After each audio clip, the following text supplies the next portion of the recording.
Just thought about that.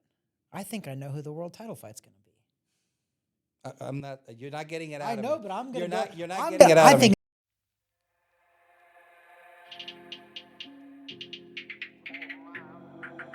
Who am I? I'm the greatest. Who am I? I'm getting paid. Who am I? I'm so flagrant. Who am I? First of all, I know that you're the managing director of the Caribe Royale. How does a hotel manager, managing director, get into boxing? Well, you know, it's funny. We were. I was involved in boxing before coming to Caribe. Started off on the management side. Okay. Eric Enrique, my Yep. partner, got me into it.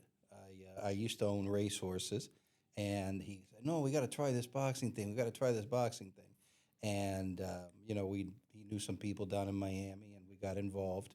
And then when I had the opportunity to come take this job in Orlando, which has been a godsend, best job ever, uh, you know, saw it as an opportunity to grow boxing in a place where there was activity, but not big activity. Yeah.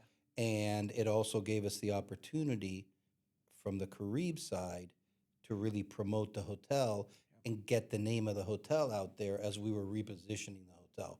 So it was kind of a win-win combination. I mean, it's kind of brilliant. You're bringing in people to the fights, but also they have to stay somewhere. But Yep. also, you have a convention center here, a couple of them that you have fights right here. Yeah, and the key is being on TV too. Yeah. So anyway, going back to it, got into it through the management side, and then when got here, I said, no, forget about this. Let's do the promotional side. And really, the key, you know, is relationships and signing the fighters. But then again, there's like a dual hat. You know, the other hat is the Caribe Royale hat, and the key is being on TV and getting that international exposure. I mean, you can't buy a 3-hour ad on TV.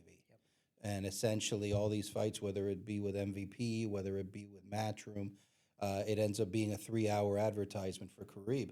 And frankly, it's grown into even more business. Like Matchroom, every other year we're doing the Moscone Cup here, Yeah. which the Moscone Cup, the international 9-ball tournament. Yep.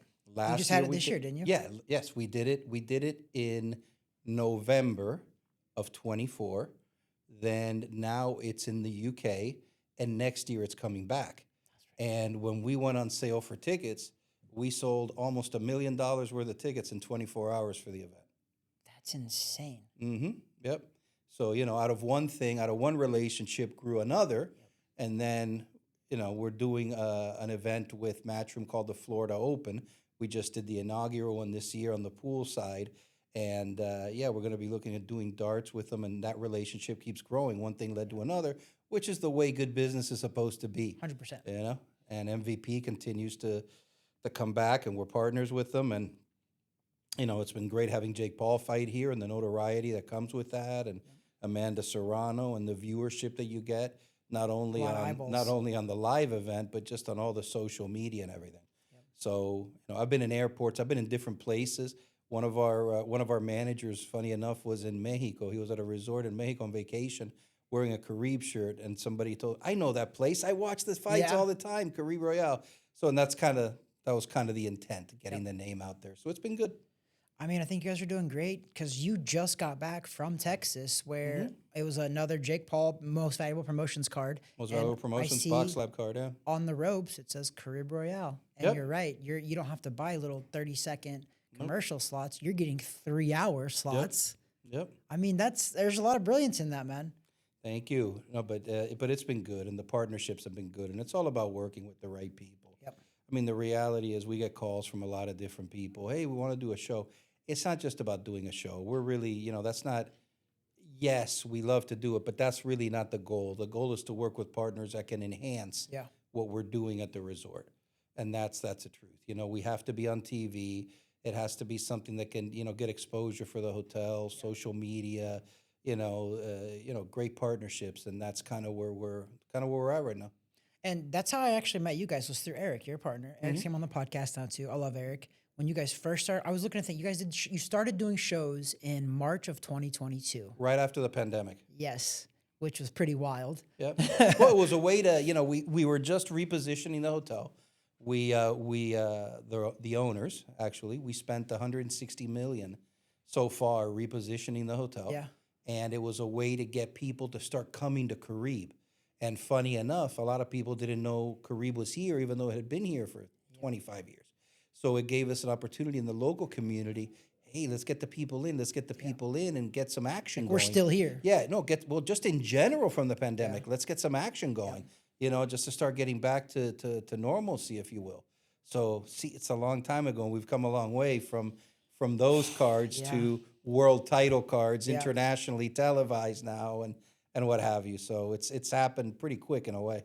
I'm lucky because I literally live 15 minutes from here. I'm right over in Lake Nona. So like when I found out they were having shows here, I was like, I'm going. Like, because I boxed since I was 6 years old. I had so many fights, but I hadn't been to fights as a fan. And I was like, I'm ready to start going as a fan now. Yeah. And it just happened to be that you guys were putting on your show. I knew one of the fighters on the show, Adrian Pinheiro. So I was like, I'm going to come watch this. And got to meet Eric. Me and Eric started chatting back and forth. And what I love about you guys is, in the very beginning, you're loads and years away from where in the beginning. I mean, you've gotten better. Your first couple of shows, they were okay. They were. But there were still some little hiccups. But what I loved about it, Eric would call me literally after every single show and be like, Trav, what'd you think? And I'm like, he's like, honestly, give me. I was like, I mean, I enjoy the fights no matter what, but there's some little bitty things. And he was like, yeah, he's like, me and Amaury have talked about it. He's like, I agree, the same thing. Next show, you fixed it. Maybe something else would pop up, and then boom, you would fix it. That's what I liked about you guys is some boxing promoters get in the game and they just get a big head and they think that whatever they do is right, no matter what. And I'm like, it's about the fans, it's about the people. And I think maybe because of the hotel, it helped a lot because you're like, I'm bringing in people for that too. Exactly. It was a double-edged sword that was just perfect, actually. And that's what I liked about you guys. You guys kept getting better. And then you start bringing TV and bigger TV. Well, look, it's the same approach as, let's say I took in the hotel business. It's not, you can always learn. Nothing's ever perfect. You're always learning, and there's always new opportunities. And I also learned from some of our partners on what to do and what not to do.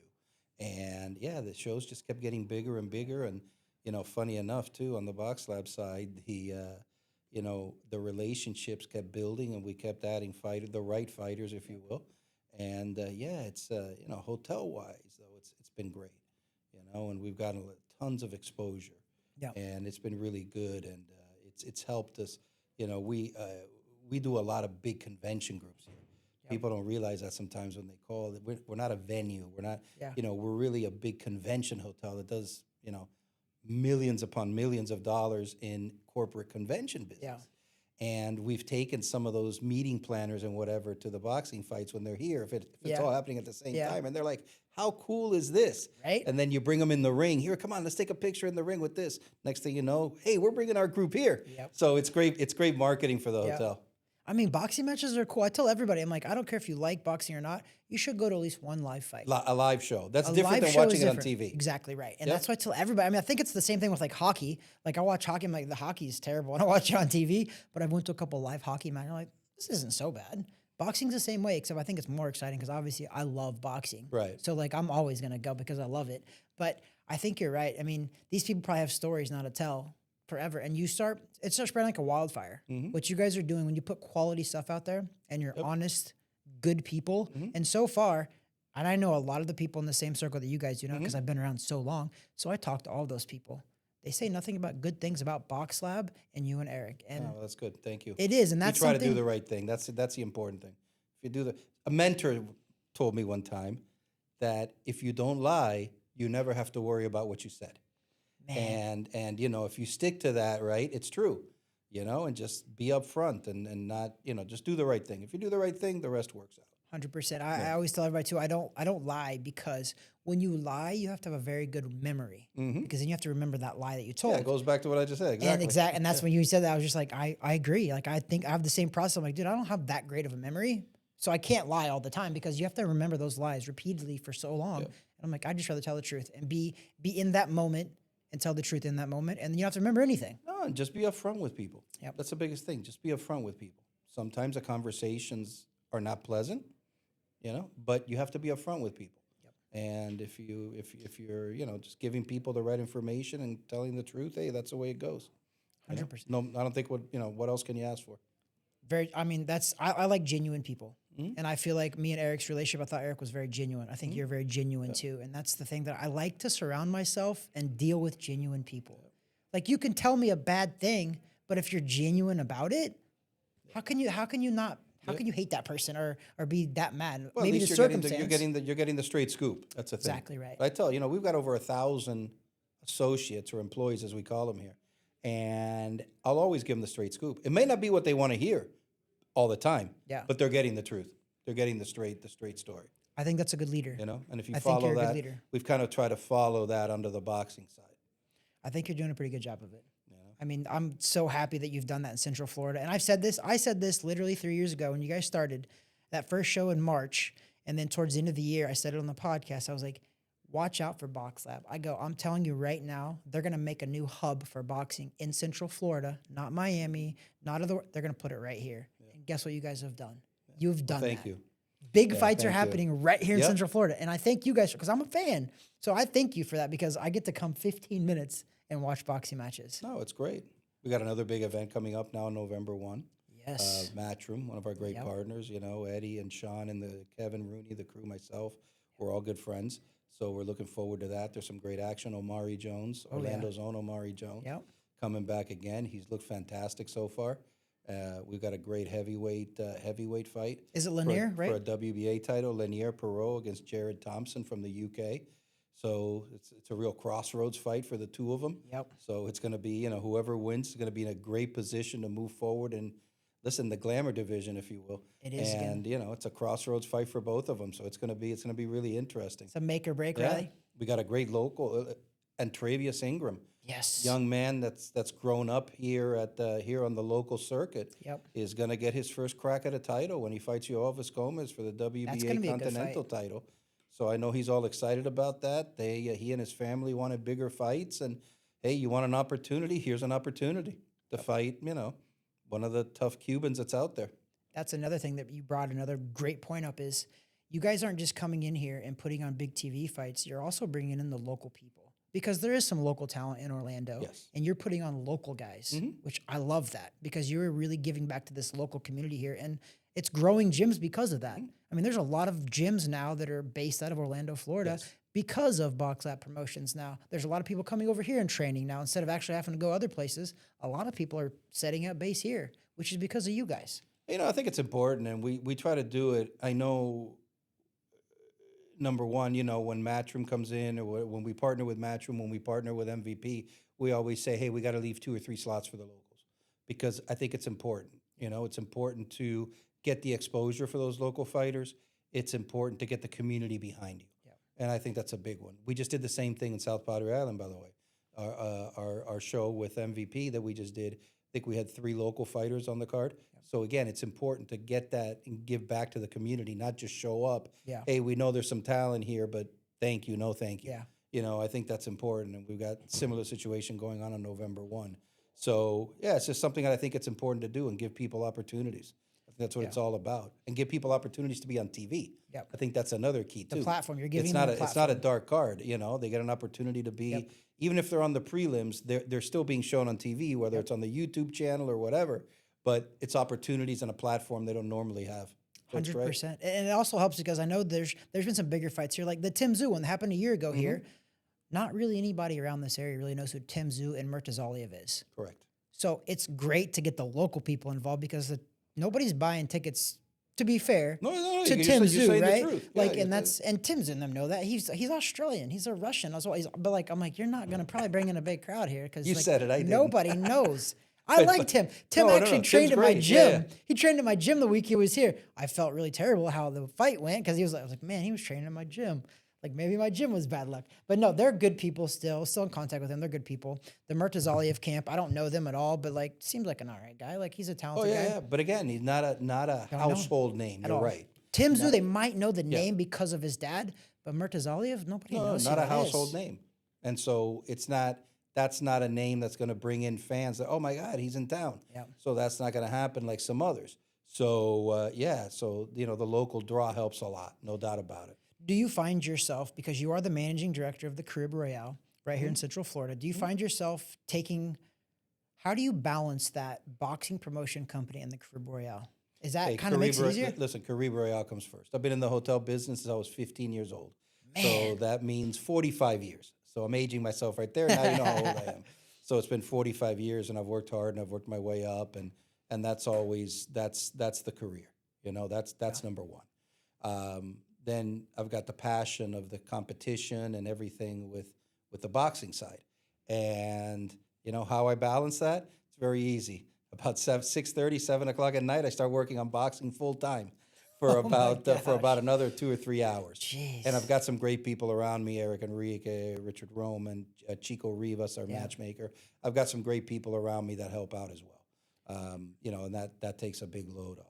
So a lot of times, they're dealing with some of the younger fighters that we're still developing while I'm working on some of the people. In fact, you'll see an announcement later this week.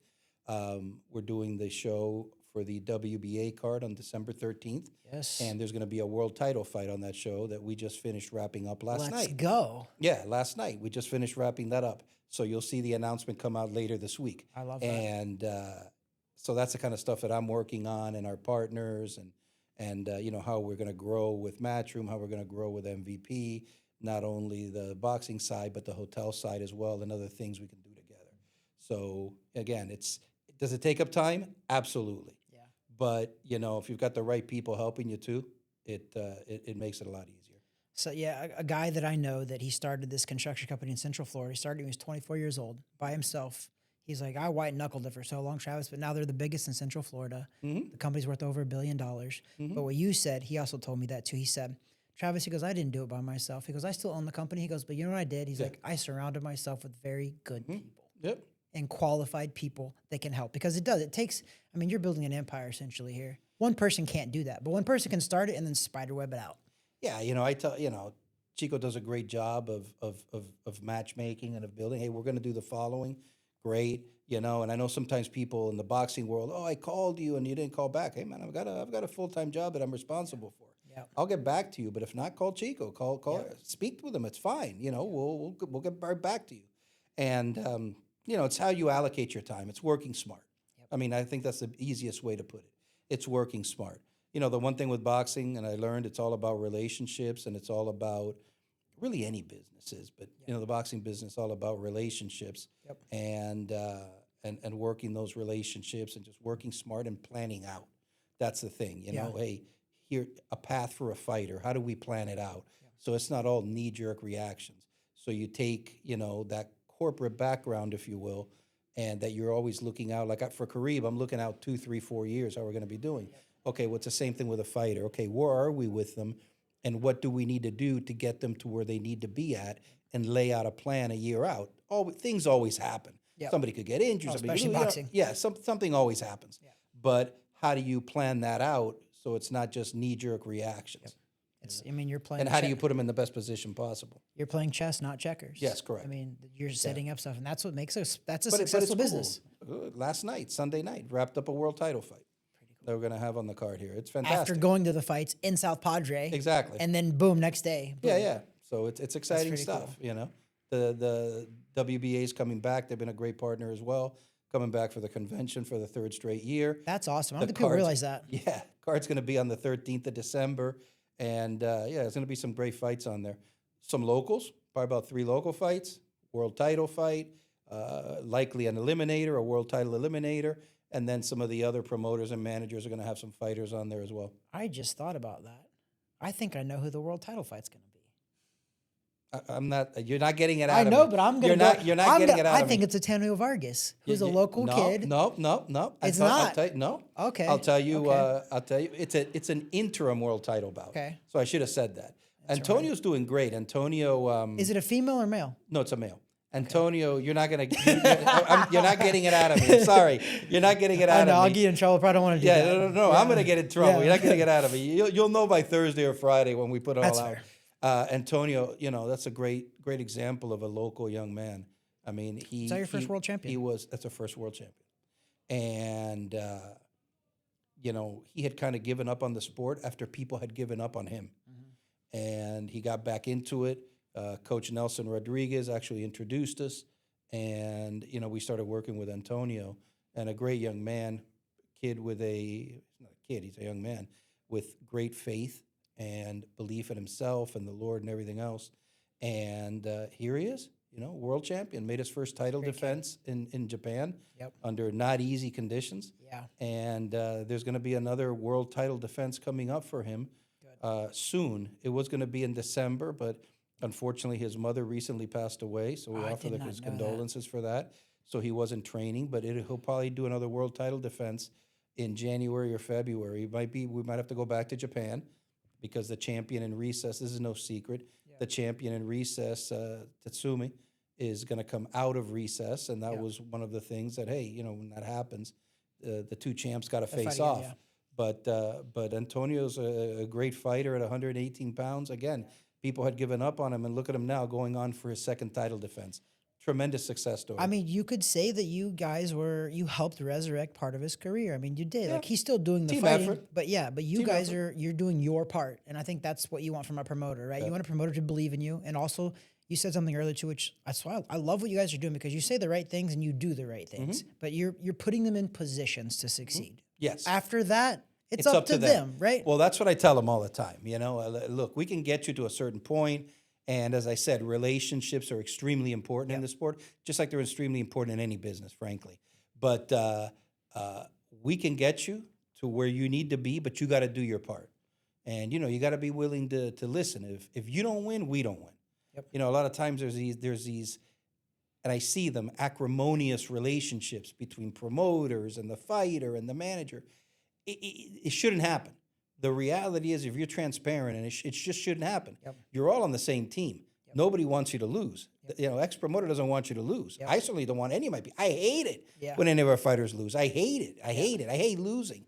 It's like that scene in, what was it, Moneyball? I hate losing more than I like winning. Yeah. Because I hate losing. Yeah. But, it's, we'll do our part. And I tell them all, hey, we're going to get you to where you need to get to. It's on you.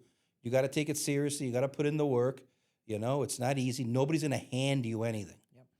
And that's you life gotta too, earn. right? In general. Yeah, in general, nobody's going to hand you anything.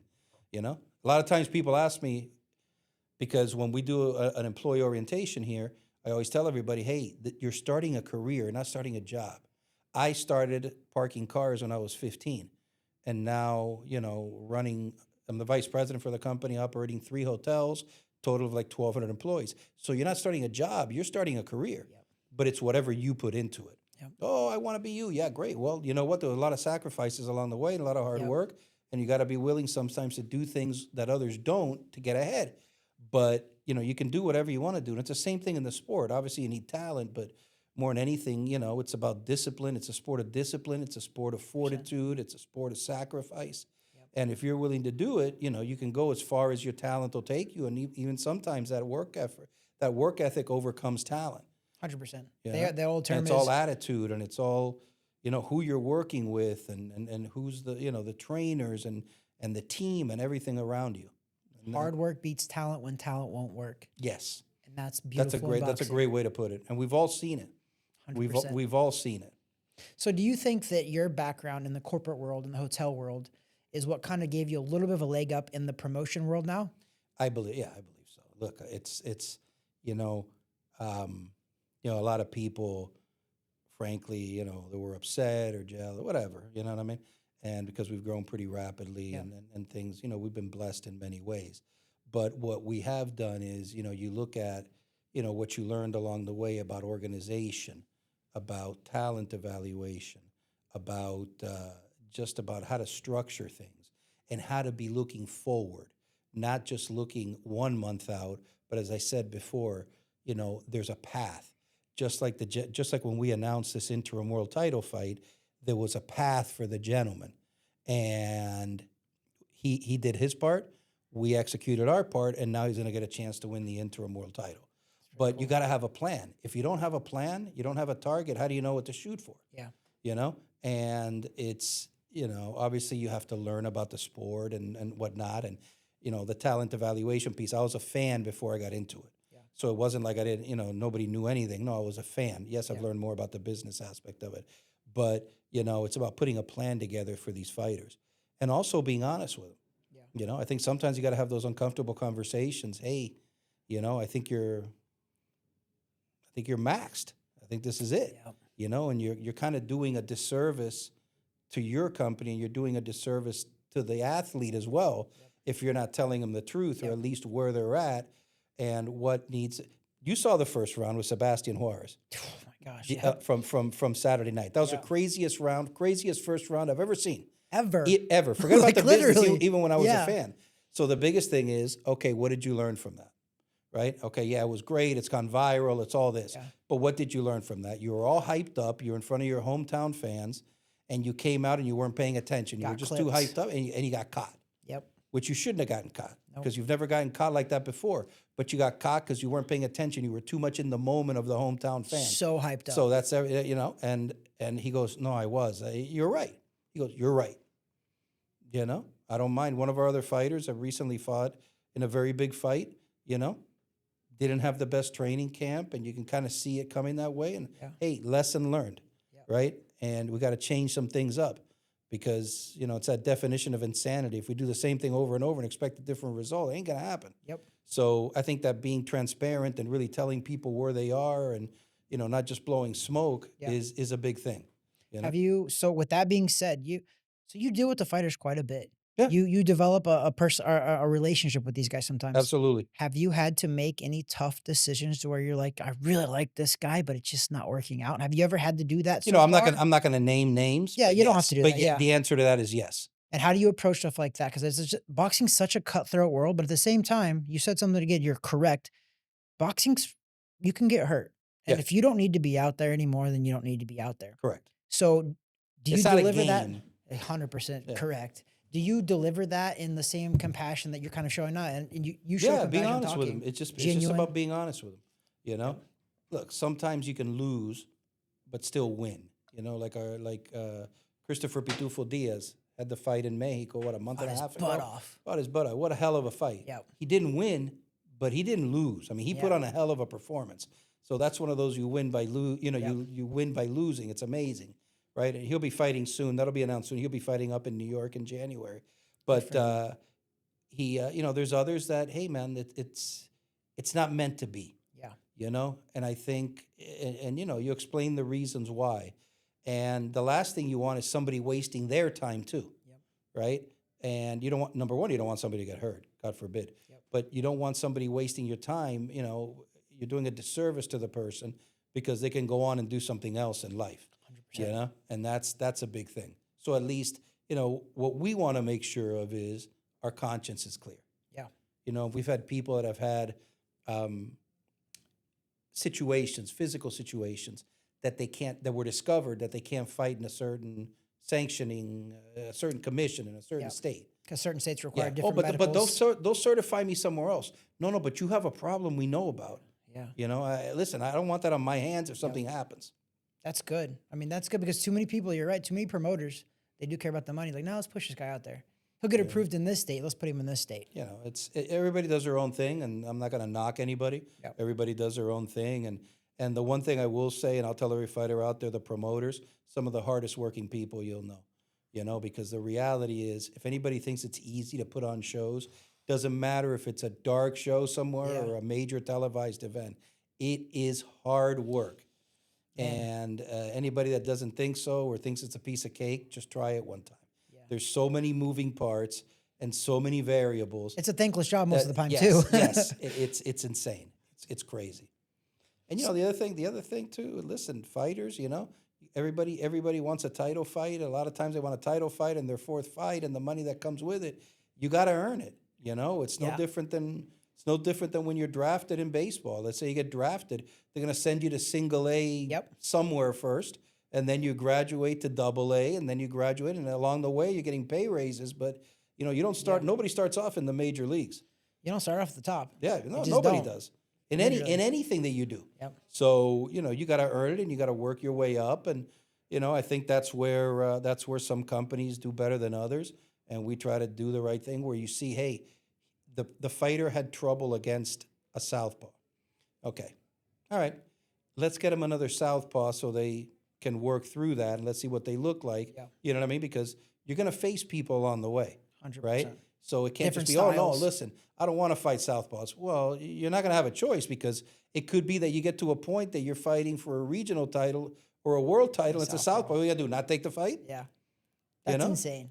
And it's funny because what happens is, and not knocking anybody, but especially people with a big amateur pedigree, you don't get a choice of who to fight. It's you're going through the amateur system, and you're going through an amateur tournament, and it's whoever's winning their bracket. 100%, yep. So it's not like a choice. Well, I don't want to fight a southpaw, or I don't want to fight a guy that's 2 inches taller, or I don't want to fight But that's how you're going to learn, because you're going to face all sorts of different people. Yep. And you're going to face all sorts of different circumstances. So overcoming that and learning how to do it is key, because you got to be prepared. Because again, nobody hands you a title. We can help get you there, but you're still going to have to earn it in the ring. That's a great topic too. How do you choose on who you guys end up signing? Do you require them to have a pretty big amateur career? And do you find that those guys with the big amateur career end up being a little more easy to work with? Because I remember if I fought nationals, to win nationals, I had to fight 4 days in a row. And I didn't know who I was where's the bracket, Exactly. Right? And I'm like, so when I turned pro, I'm like, I fight whoever, really. Obviously you're not fighting a world champion in 4 or 5 fights. Right. Fine. You're going to fight guys that are around your level-ish to build a fighter. But do you find it easier to work with guys with amateur careers, or the opposite? Is it harder to work with some of these guys with big amateur careers that think they're a big time already and have a little bit of an ego? Do you find it harder or easier? There's definitely a difference between the amateurs and the pros. 100%. Definitely a difference. Yeah. And just because you're a great amateur, that's not going to guarantee you're a great pro. And just because you don't have, 3 amateur titles, doesn't mean you're not going to be a good pro. So it's a different game. That being said, I think the good news about those with an amateur pedigree, they've had to face different types of fighters along the way. Yeah. Just like you said, you're in a bracket, and next day you're fighting a southpaw. Oh. And the next day you're fighting an orthodox fighter that happens to be 4 inches taller than you. And it's not like you're going to say, oh, no, I don't want that fight. You got no choice. Yep. So I think it helps from that perspective, and refining your fighting style and whatever. That being said, when they cross over, they got to know that now they're crossing over to a different game, and it's not just racking up points. Yep. Right? Now it's a different game. Scoring. Everything. And there's more, you have older adults, if you will, and I believe it's easier if you have the right attitude, because they faced more along the way. Yeah. That being said, there's some people that have done great without having that big amateur pedigree, but it does help because they've refined their game along the way, as long as they can make a transition to the pro style. And we've had some young men that have not made the transition as easy, that kept fighting in that amateur style, and it wasn't working for them. And then we've had those that have made the transition that, hey, man, this is just let's amp it up. Yeah. So, but I do believe it helps. So it's in my opinion, it's a big help. Yeah, the experience level of that, I think, for sure. But you're right, though. It's amateur to pro. I was 170 amateur fights, 46 pro fights, and I tell everybody it was like night and day. Yes. From the amateurs to the pros. It's different. I know it's the same sport, but there's just so many new intricacies. There's no headgear, obviously. Amateur, when I was amateur, we had a headgear. Now they're kind of taking it off. Now they're kind of taking it away, but still, back it's kind of so a hit or miss. And it's a point system, essentially. If you can knock it out, you try to, but it was a point system. You turn pro, it's different. I mean, I remember there's just an instant, my pro debut, I remember getting in a clinch with a guy, and I could feel his beard on my face. Yeah. And I'm like, this is weird. I've never felt this before. And I'm a 20-year-old kid at the time, too. I'm just like, this was definitely weird. And then you throw the business aspect of that, too, and it's tough. I mean, you need to have a good team around you to be successful in professional boxing. And that's what I like about you guys, is because I think you're doing it right. You don't need me to say that. You know you are. But I'm just saying you are. I think you're helping these fighters, and you're giving them the path of a successful promoter and a successful boxing career. And I mean, we're seeing it play out right now. And I think it's awesome.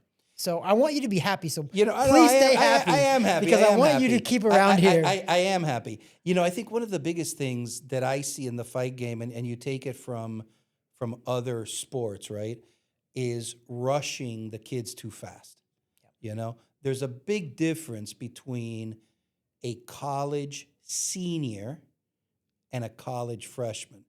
And there's a big difference physically, physically. And you see them. Like, I'm a big college football fan, right? Yep. And you see, look at Ruben Bain for the University of Miami this year. Okay. He was a great freshman, but you look at him now, and he's a man now. I mean, he's not 19 anymore. This is a 22-year-old man who's going to be a first-round draft pick. And you're like, wow. Well, it's the same thing happens with a fighter most of the time, you know? I mean, yes, they look fantastic. They're 19, but they still haven't fully developed physically. So a lot of times people want to rush it. And sometimes even the fighters and their camps want to rush it. And I think it's one of the responsibilities. Luisito de Cubas Jr. and I were just having this conversation about one of our young fighters, Caipo Gallegos.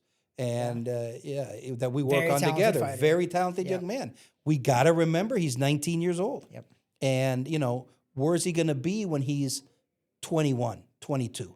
And he's fully physically matured. And, you know, even though he's technically, he could probably beat a bunch of guys that are older than him, you know, we got to keep him at a certain path and let him physically mature and not rush it and not ruin a good thing, you know. And there's been others that are like that too. So I think that's one of the big things right now. We have to remember to keep ourselves in check with that. Yeah. And I think that's a big, big thing, especially when you have, you know, somebody like a talented as Kaipo. We have a lot of, you know, 19 and 20-year-olds that you know, knock on wood, we've been blessed with. Some of them that you just saw this weekend on the telecast, Ronnie Alvarez, for example, the two-time Pan American gold winner and the IBA winner, and he's 21 years old. So, you know, they're babies, really. They're babies. I mean, crazy I'm saying that. But they're effing talented babies, but they're but they're babies. So, you know, you want to grow them the right way because you want longevity. You know, and you don't want to ruin their career or ruin their path for what, you know? Or, you know, give them the seasoning, give them a couple years and watch where they're at. I mean, that's how are you dealing with that culture? Because I feel like the culture nowadays is I want everything now. And that's just from the social media days. Like, we want everything now. I remember all the way back to where just dial-up internet. Where it took, it didn't even connect. And it wouldn't even connect every time. And it would make the noise. And the thing, and then sometimes it wouldn't even connect. And then you click on a page, and if you had to click on another tab, it would take forever, right? Like, so like that's it, I think it honestly taught us a little bit of patience because we had to. But now, I mean, pick up your phone and you watch a movie on your phone, and it's crazy. There's no buffering. Exactly. People don't even know what that word probably means. Buffering. We used to buffer all the time. It's like, oh, it's buffering. It'd pause up. But so with that being said, some of the boxers, they're seeing guys like world champions. They're seeing guys make all this money as a world champion. Like, hey, what? I can fight this guy. I'm just as talented. How do you keep them in check with that? Is that like a trust and a faith thing there? How do you keep them in check? Listen, first of all, it has to do with their team too. So, for example, it depends who their manager is. Depends who's on their team, right?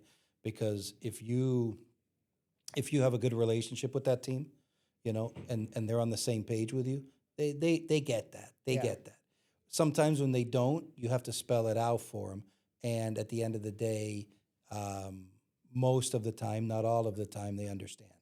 You know, and it depends because, you know, there's different levels. And what I mean by this is there's different circumstances, right? So being of Cuban descent myself, work with a lot of the Cuban fighters through some of our partners at Warriors Boxing, through some of them ourselves. We work with some elite Cuban fighters. They're a different story because they're 24 years old. They had 400 amateur fights. In Cuban, right? They've been in tournaments all over the world. And so when they're 9-0 or 10-0, it's a different 10-0 than a 19, 20, 21-year-old American young man that, he had 150 amateur fights, did this, did that, but they're not physically mature yet, and they haven't, again, you know, 400 amateur You're fights, practically 350. pro. You got the David Morrells, you got the Yoenis Steles, you got the Yovis, you got all these guys, you know, that, what are you going to do? Do another 2 6-rounders for him, you know? So like Kevin Brown, for example, he did 1 6-rounder, and I think he's 8-0, 9-0 now. He's done 8 or 9 10 rounders. I think it was like his third pro fight here, or second pro fight. I think he did a 10-rounder. He was a 10-rounder. It's the same, it's that kind of situation, right? So I think it depends on the circumstances as well. And, you know, where they're at and their team and what have you. But I also think a lot of it's just transparency. And I think that's the biggest thing. Hey, look, we're slowing it down. Not because you can't do it, but it's because we want a long career for you. And, you know, physically mature. Don't worry. Let nature take its course and keep gaining experience with different types of fighters. Trust us. Trust. Right? A lot of trust and faith. A tough word in boxing, trust. Oh, my God. It is very tough because... It's a tough word in boxing. As you know, like there's just not a lot of regulation, I guess, if you really want to think about it. Of all professional sports, the NFL's got a commissioner, kind of is the boss. MLB, same thing. Basketball, all those. Boxing, doesn't have one of those. What people don't realize is each state is a different commission. Is its own, yeah, exactly. Its own So it's a entity. tough job because of that too, because like we were saying too, medicals are different in some states. Some every states state, don't yeah. even require certain medicals, which That's is correct.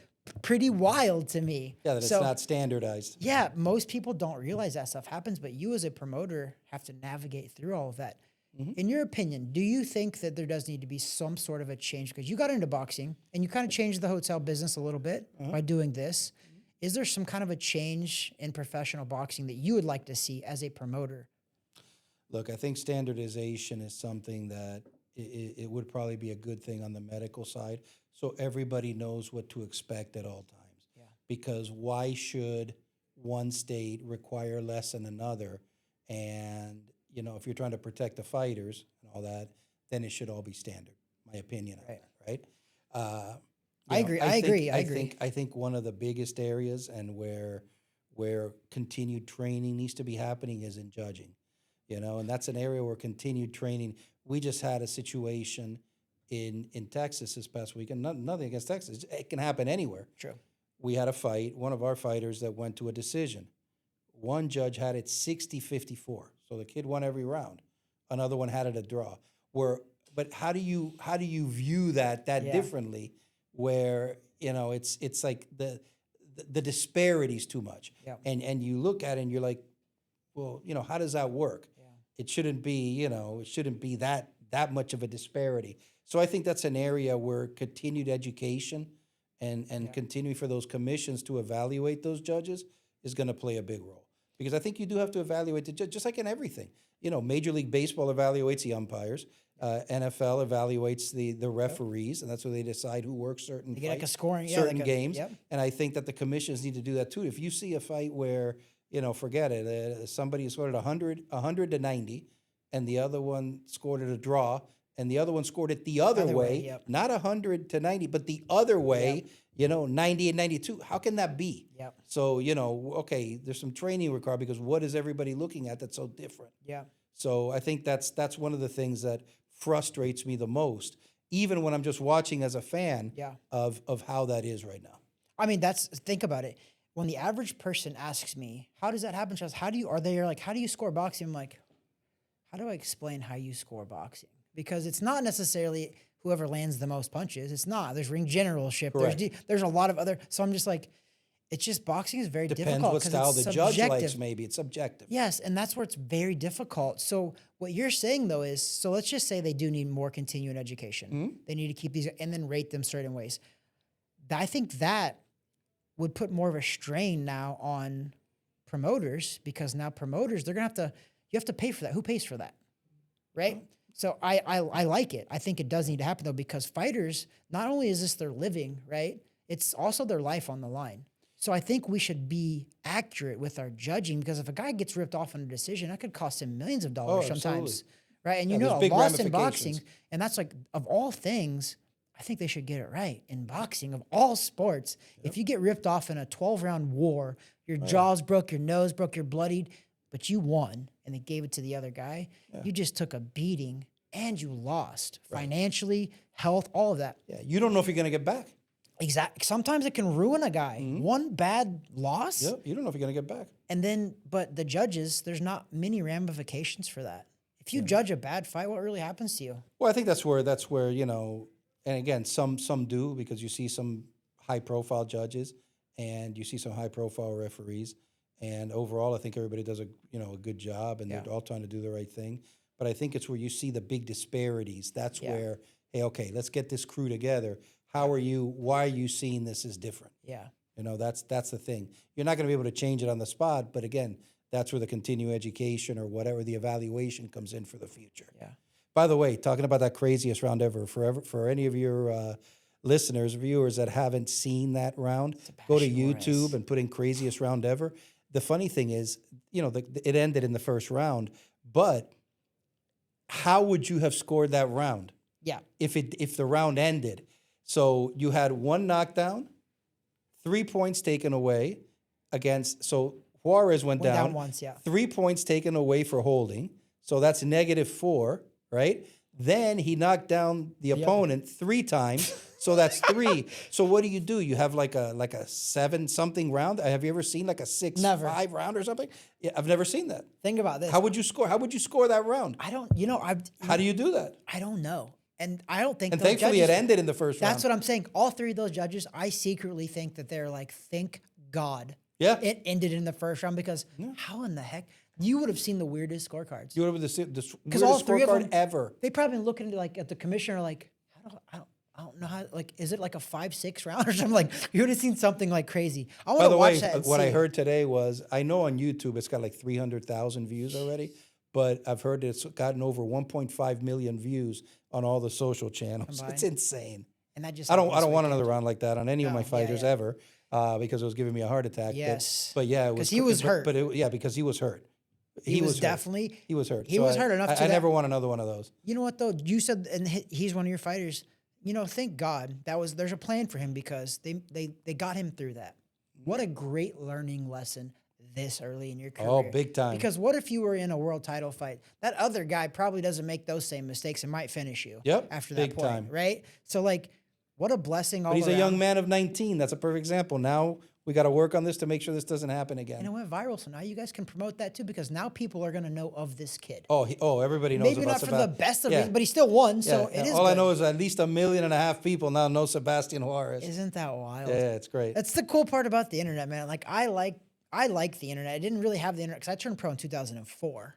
So the 20 internet years ago, wasn't around. it was still It was infancy. in the infancy. I mean, YouTube was barely a thing. Facebook had only been out like 1 or 2 years even. So like social media wasn't around.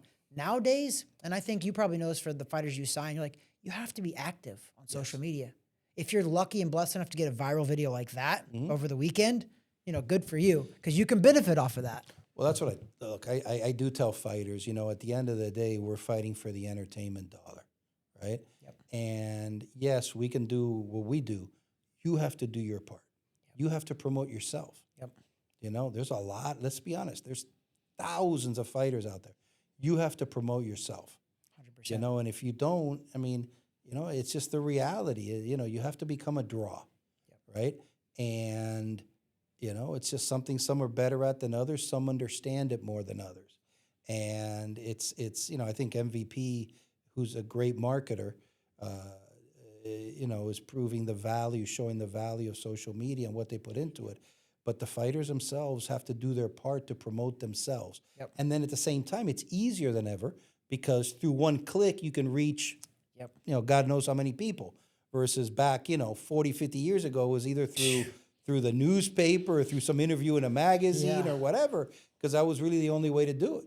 Yeah. So, you know, it's easier, but you have to do it, especially the younger generation. They're feeding off it. And that's how you create a fan base. Where they're getting all of their, I mean, this Look online, at their Ryan phone. Garcia. I mean, He got so famous from literally social media. Exactly. And then obviously he can fight too. Oh, he can fight, but yeah. But he did though. He got a huge, he was like 15-0, I remember, and I really didn't even know who he was. And I had some kids who didn't even watch boxing. They're sending me, like, Travis, have you seen this kid? He's amazing. And I just seen his workouts. Right. And they were pretty cool. I was like, that doesn't mean anything. He's hitting a bag. I want to see what he gets like when he gets hit. And it turned out he's pretty good. Yeah. I got to watch his first fight when he fought Luke Campbell in Texas in January of 2021. I had a girl that fought Franchon Cruz. I had a girl that fought her that I was training. So I was down there. I got to be ringside for that the Garcia great. fight. He got dropped in that second round. He was dropped. Left hand, boom, fell back. And I'm like, oh, and he got up. And he got up and I was just like, all right, kid's kind of tough. He's not just a social media star. And then he comes back and knocks him out with a body shot.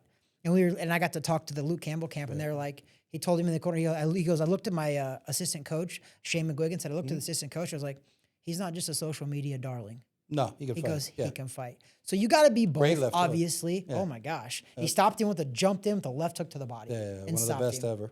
It was insane. But you're right. You got to promote yourself. And especially nowadays, you know, with IG and everything else, you got to be out there. And it's free. Think about that. It's literally free in your hand. It doesn't cost to have an Instagram account. It doesn't cost to have a face. It's free to have a YouTube account. And these kids literally don't realize it. I don't think some of them do. Like, you have this. You can build whatever you want from the palm of your hand, essentially. Right. Look, you're doing it with your podcast, and it keeps growing and growing. Kudos to you. We hit over 1 million views a couple months Seriously, ago. kudos to you and your team for doing it. And It's just the way of the new world, and you got to promote yourself. Kudos to you. Thank you. Eric also put this in the process, but to you, because I do the podcast out of the Stadium Club right here in the Caribe Royale. That was thanks to you as well. And by the Stadium way, Club's been doing good. Stadium Thankfully. Club is awesome. And that's why I wanted to do it there. Did you know how that story started? Well, we're happy. I That, saw a remember, fight you're- there, you're and I was happy, just like, yeah, we're happy you're doing it. I'm seeing a vision, and that's what I like about you too, because you have a vision beyond just right here. You're looking, like you said, down the road. And that's the same thing to me. I'm like, man, this is I'm just like looking around, I'm like, this is a pretty cool podcast. I can make a podcast out of here. You know, we're blessed to, I was just thinking about it now when you were talking, we're blessed to be working with some great people. And, you know, some of these fighters that have come over from Cuba, if you knew their stories, you know, it's, giving them the opportunity to do something for themselves. And in return, they really want to do something for their families. Yep. I mean, the stories I could tell you of sacrifice and just getting off the island and whatever, are heartbreaking in many ways. And we all should consider ourselves very fortunate here in the U.S. 100%. You know, I was born in the U.S., first generation, but just the fact of having electricity because of the rolling blackouts right now. Commodities are, like soap is like a big thing to have, and you hear these stories and you're like, wow. Yeah. So that's why a lot of, when they come here, they're ready to rock and they're ready to move forward, and they don't have, a lot of them don't have the hang up, oh, I'm not going to fight him. Well, I'm not going to fight him. They're like, I had one tell me one time, hey, listen, I've lived under a communist regime for 20 years. Don't worry about it. Put whoever in front of me. Yep. So it's funny. But, yeah, we're blessed to be working with some great young people, and it's nice to be able to see them grow and develop. And, if we can help them reach their potential, I think it's a great thing. And having that relationship and that open transparency is good. I mean, I think you're 100% correct, especially with all the craziness in the world.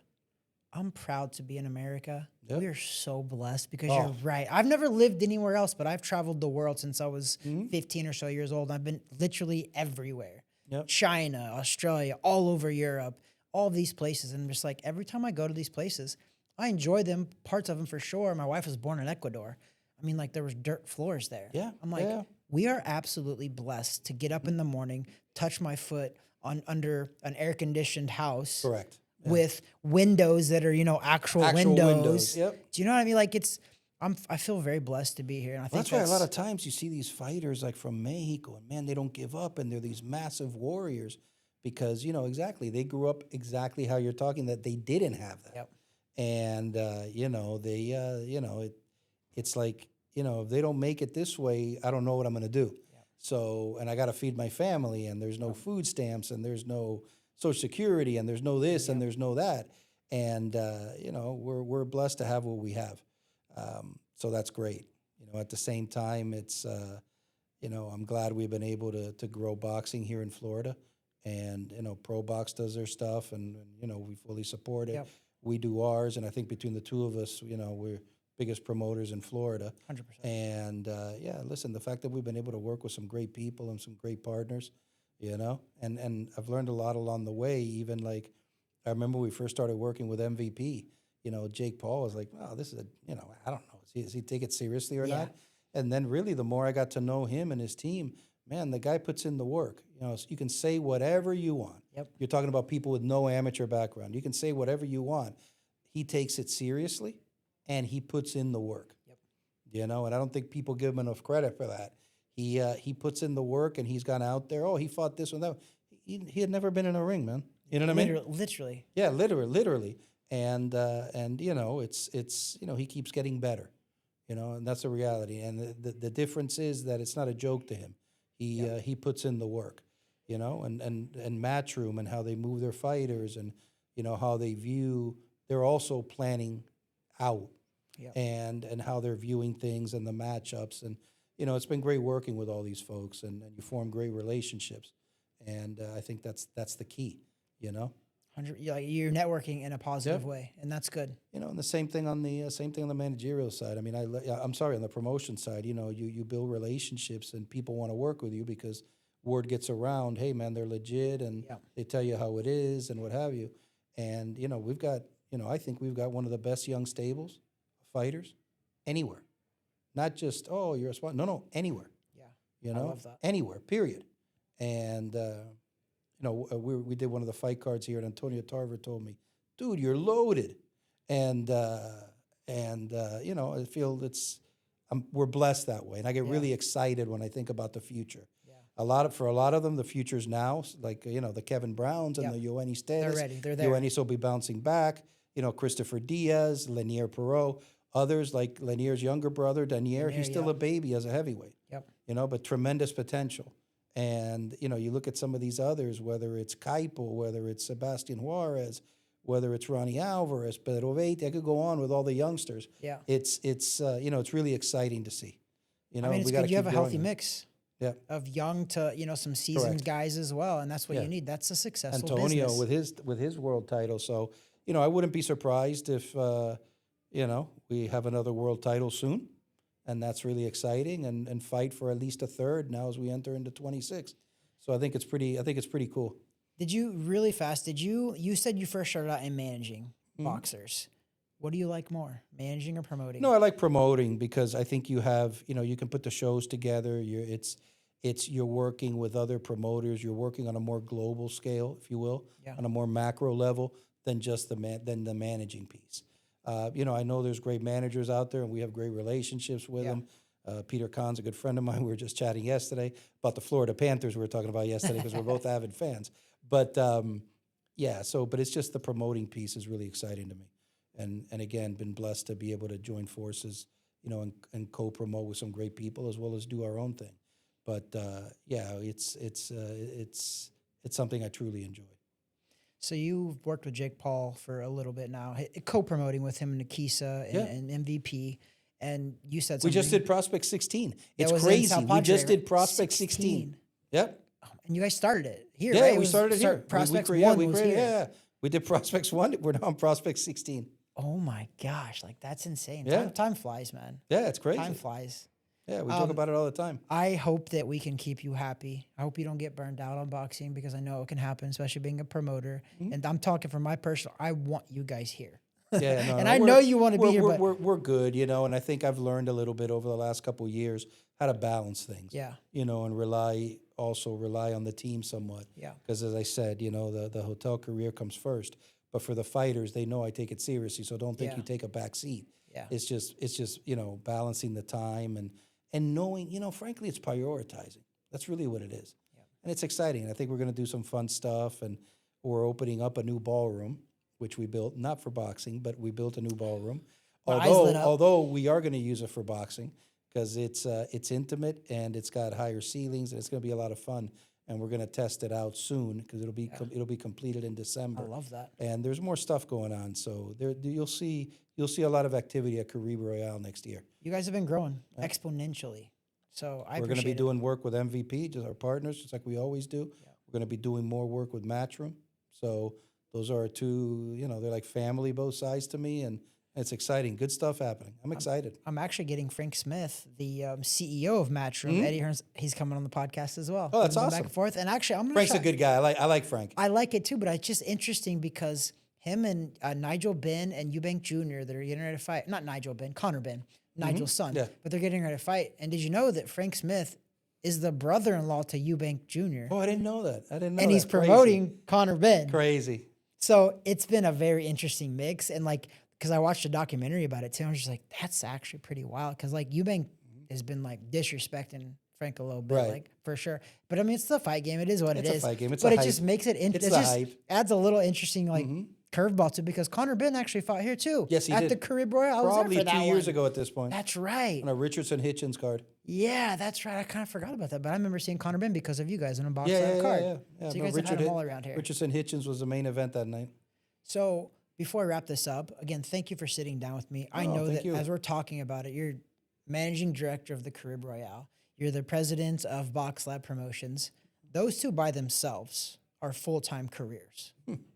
They just are. And I know this because I actually promoted 3 small-time shows back in Missouri where I'm from, and I fought on them, and I about killed myself doing that. And it was hard.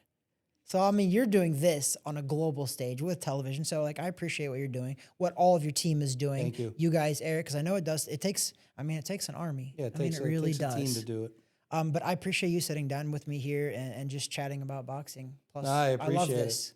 This was a good break in my work day to talk about boxing, especially having just gotten back from the show in Texas. Literally, you But it's just been- got back. Yeah, we got back yesterday. It was good. By the way, beautiful area, South Padre. Beautiful beaches. If you haven't been there, I encourage people to go.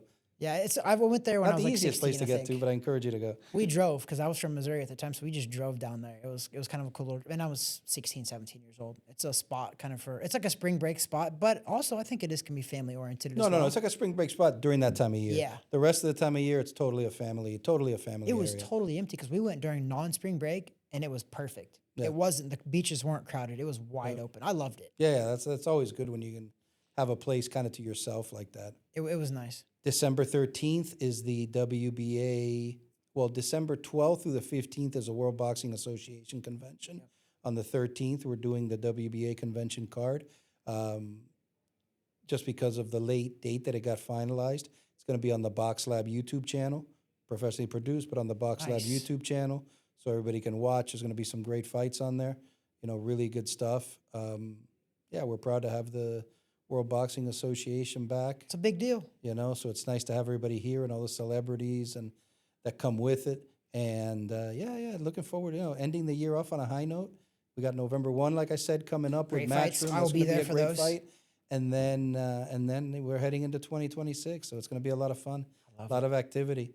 You go places everybody knows Caribe, everybody knows Orlando, everybody knows what's going on, so it's good. They got a gym when they hired you at the Caribe Royale as the managing director because I'll make sure my boss listens. you definitely should tell them because they do think about it. You said it. Your mind is good because you have a vision, and I like people that have visions because sometimes people think guys with visions could be a little delusional, but I think you got to be a little delusional. Well, Orlando To an extent, you know what I mean? Orlando in the hotel market, for those that don't know, is very much like Las Vegas. We compete a lot with Las Vegas for large groups. Yep. People always think Disney, but Orlando lives off the convention business.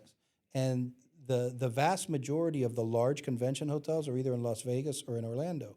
So we wanted to create action at the hotel. Just like there's always a lot of fights going on in Vegas, we wanted action going on here. So, I think we're bringing that to the people, much like a Vegas hotel does. I think you 100% are. And Yep. I think Orlando honestly has taken over as the convention capital of the world. I think they've taken it over Vegas. I know the even. Florida You guys are doing Commission's happy great. because there's a lot of activity going on, Yeah. a lot of stuff coming to the state, a lot of high-profile fights, and that's the thing. And you guys are right off of 417. Yep. It's so easy to get Yeah, here. 417 417, and I-4 boom, right exit there. 6, Yep. and you're there. Like it's for me, literally 417, exit 6, I'm here. Oh, Lake Nona's a nice area. My former employer, Tavistock, developed a lot of that there. It's a I beautiful worked with area. them for, 3 or 4 years before coming here. They charge a lot of From money South for Florida. that stuff too. Yeah, they they charge do. a lot of money. They think it's gold down there. Oh, I do love it. They own the Tottenham Hotspur of the English Premier League, so they got to make money somewhere. Good for them. That's where the fight is happening. Connor Ben versus Eubank Jr. is Yeah, at at that Hotspur stadium again. Stadium, yeah. Yeah, that's Exactly. I did not know that they owned Yeah, that. yeah. I knew he Yeah, was of Mr. English descent. Mr. though. Joe Lewis. Yeah. Which is crazy. Joe Lewis is a boxing name. Yeah. He spells it differently, but still, Joe Yep. Lewis is kind of wild. You're right. Who was your favorite fighter of all time growing up?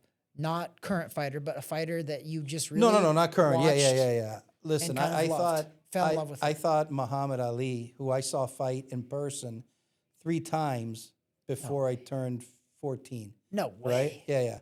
And he was such an entertainer. Besides being a great fighter, Yeah. he was such an entertainer that I think he was ahead of his time with that. Yep. And if more fighters understood that and took that, and how he promoted himself and Yeah. how he sold the fights. So I when you looked at his hand speed at the time, every generation's different, first of all. Oh, but Yep. he's small for heavy. Every generation is different. Just like you can say a running back in the NFL is much different than 40 years ago is Yep. different size. Sports wise than medicine's now. different now. But when you looked at his speed and his defense and everything, it was just crazy. It was just crazy. Ahead of his time. So he was ahead of his time, and I've always liked the heavyweights. So I'll go there, and then Mike Tyson, number 2. Yeah. I mean, Mike in his prime was something to see. Yeah. But I think that my favorite era was the era of Duran, Leonard, Hagler, The and Four Hearns, Kings, the 4 yeah. Kings, and I think that era of them was just simply amazing. Look, I got some goosebumps. That was Yeah, special. it was simply amazing. Yep. And it was just it was fantastic. That was a special era. That was a special era, and for those of you that haven't watched the documentary, watch it because it's a really good documentary on them. Yep. and they each had their own fighting style. They each had their own skills. You know, Hagler was very humble guy. He was the quietest of them all. Yep. And I think he was underrated.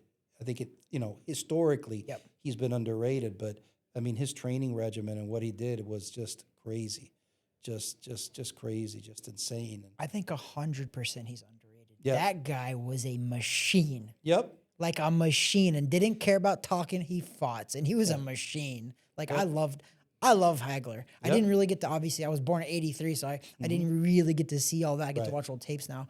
But I loved Hagler. I liked them all. But to be fair, Sugar Ray Leonard had great things about him too. Duran had great things about him. Hagler, Hearns. I mean, gosh, there was something different about all of them, which is cool. The hand speed of Sugar Ray Leonard was just crazy. It's just crazy. You know, it's not all about brawling.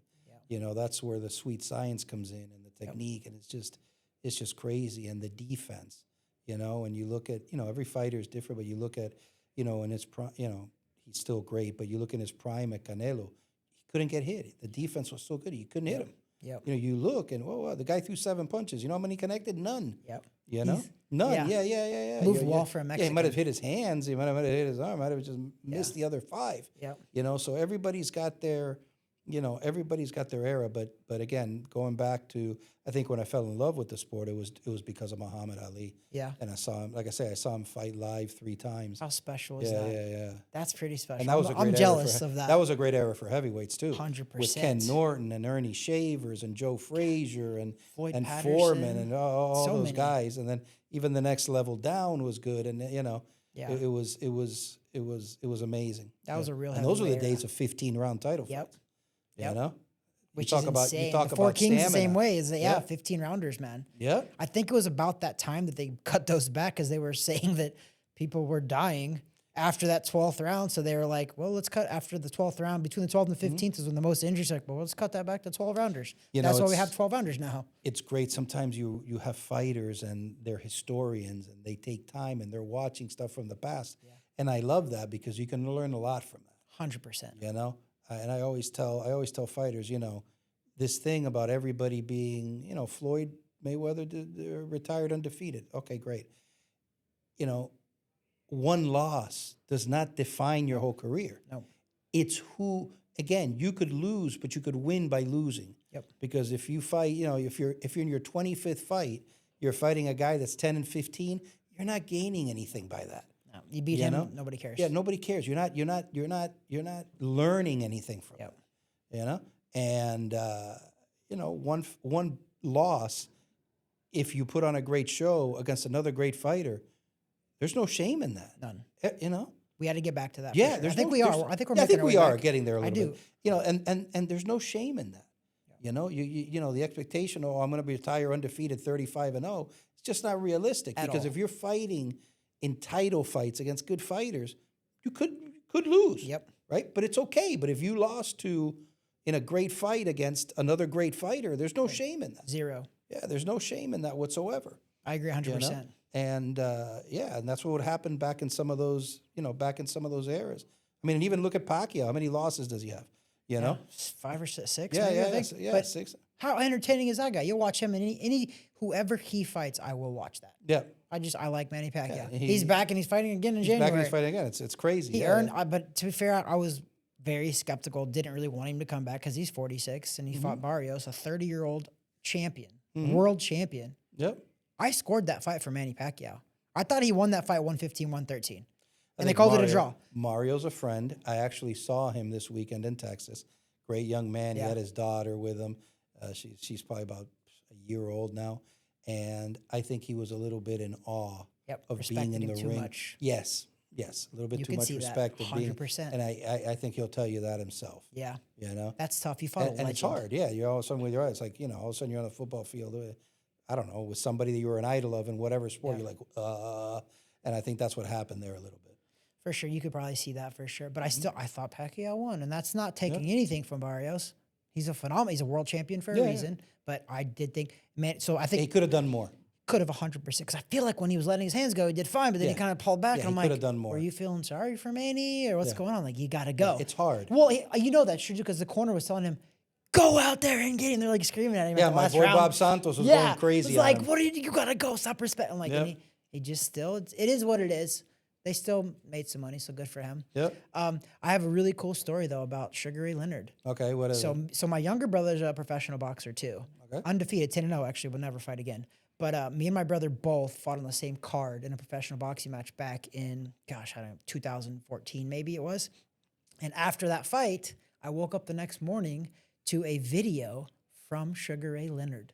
Wow, really? He was on a plane with one of our friends from California, and he made a video, and he's like, Travis Hartman, Drew Hartman. He's like, congratulations. I heard that you won your fight, man. I'm so proud of you guys. And this was before like Cameo and all this other stuff. Was that right? This wasn't paid for. Right. This was like he actually, and I was just like, I get goosebumps hearing it. I was like, Sugar Ray That's Leonard great. made a video for me and my Sure, brother. you I were was flying like, high that day. Oh with my, that. Yeah. I'm not joking. I woke up and I'm still flying high. And this was like 10 years ago. Yeah, but I'm like, that's Sugar great. Ray Leonard, like it was just the coolest thing in the world. So That's awesome. you are doing something cool too, because you're bringing big time people here to the Caribe Royale with the WBA convention, which is coming up December 12th to the 15th. The fights are the 13th. You know, I'll be there. I'm actually going to be at the November 1st fights too. You have those Thank November you. 1st. You know, I'll be there. I'm always supporting. I love what you guys are doing. Thank Plus, I love boxing. And I like Amaury. Amaury Jones is where I'm going. I love Amaury Jones. He's came on the podcast as well. So I love seeing that Great kid's young man. budding career. I always tell them, stay exactly the way you are. Stay humble. Stay exactly the way you are. Stay true to yourself. You're going to go far. Great Quiet, young man. humble, smiley, just very good natured guy. And I hope he does stay that way too. Yep. I think he will, because that's who he is. No, he's So I got a hope good that is. family behind Yeah. him. He's got a good family Yeah. base behind him. So You know, his thank- parents are great people. thank you for all that you're doing for Boxing World. No, you're and again, welcome. we got to keep you happy, because I like what you're doing. I don't want to get you burnt out. Nah, That no, is it's all my good. worst fear. Yep. Is I'm like, dude, I'm just a kid in a candy store because I get boxing 15 minutes from my house. Yep. I feel pretty blessed. Well, And that's I've got a because of lot you guys, so. I got a lot of energy. My wife's always like, "Where do you get all this energy from?" But yeah, I got a lot of energy, and you balance things correctly, and yeah, one helps the other too. When you love what you do, I feel like when I talk boxing, my eyes light up and I don't Mm-hmm. even think about it. And I see that in you when you talk about the Caribe, when you talk about boxing, and I love that. Yep. When you enjoy what you do, I mean, Yeah, it I makes it don't easier. feel like I work. It makes it easier. It does. Like I have my own boxing gym, so I'm like, I get to do what I love every day, and I get to help other kids in the process, and I get to pass all that on. And now I get a platform, and I give that to kids too. I'm just like, I love it. Well, I do. I'm going to send a shout out to my wife, Mary Jane. Let's get it. Because Mary Jane deserves a lot of the credit as well, because she's patient with me. Like, last night I'm on the phone between 9 and 10 p.m. putting the closure on a title fight, and she's watching TV on the sofa. Then I came back to join her. Sometimes, hey, what are you doing? It is my time, whatever. Yep. And she's very patient, and she's gotten into it as well. And she, she knows that I spend extra time after my normal work day's over, dealing with some of this stuff. And shout out to her. And she's really big supporter of the fighters and of the teams, and she knows them and they know her, and that goes a long way. 100%. 100%, because if it's not supported in your household, it makes your job tough. Oh, yeah. Because then you start feeling guilty for doing certain things, have a little bit of resentment. So then it does. But you don't, because you're happy. Well, you got to know when to balance you're it there. too. Yeah, and yeah. my wife is the same way. Thank God for this. That how many people let a husband do a podcast and go to the boxing matches literally every week, every month. You have a boxing matches here. Yep. I'm always here. She's super supportive of that. I love that. So you're so right. Travis's They're wife is patient. here, Yeah, by the literally. way. Beautiful That's lady, who we're looking at. great lady, and that's, yeah.